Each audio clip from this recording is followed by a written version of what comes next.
రోజు మొలక జీడిపప్పు కర్రీ అయితే చేస్తున్నాం. చూడండి ఫ్రెండ్స్,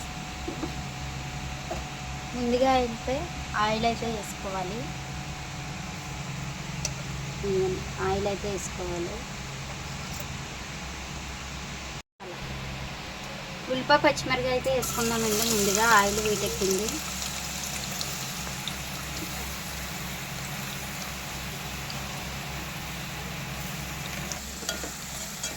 ఉల్లిపాయ పచ్చిమిరపకాయ అయితే ఆయిల్లో వేసేస్తామండి. ఇది కొంచెం మగ్గనిస్తాం. మూత వేసుకుందాం. ఉల్లిపాయలు అయితే మగ్గినాయి కదండి, టమాటాలు అయితే వేస్తాము.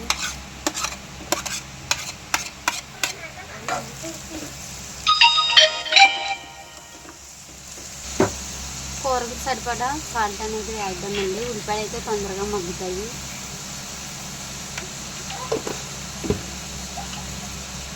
కొంచెం పసుపు కూడా వేద్దాం.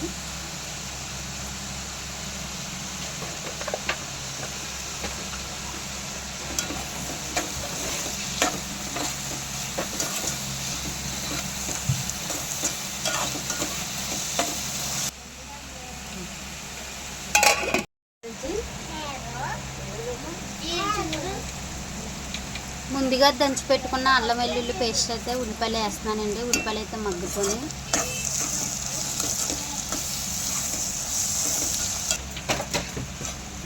ములక్కాయలు కూడా వేసేద్దాం. ములక్కాయలు అయితే మగ్గుతాయండి లోపు.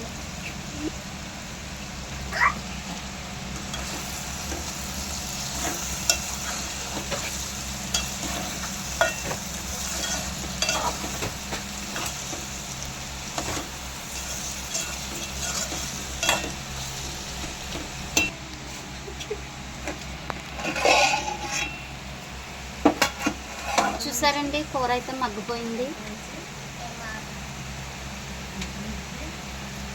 సరిపడా కారం అయితే వేసుకుందామండి.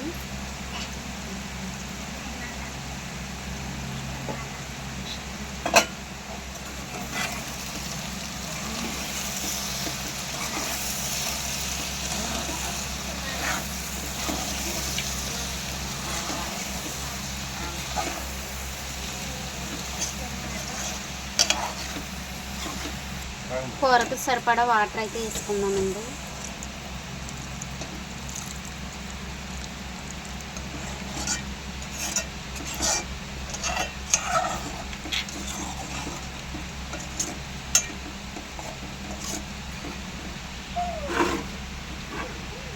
వాటర్ వేసేసాం కదా, జీడిపప్పు అయితే వేసేద్దామండి.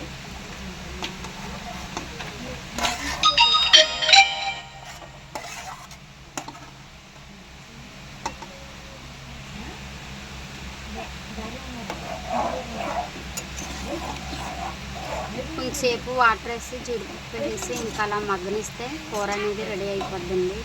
మొలక జీడిపప్పు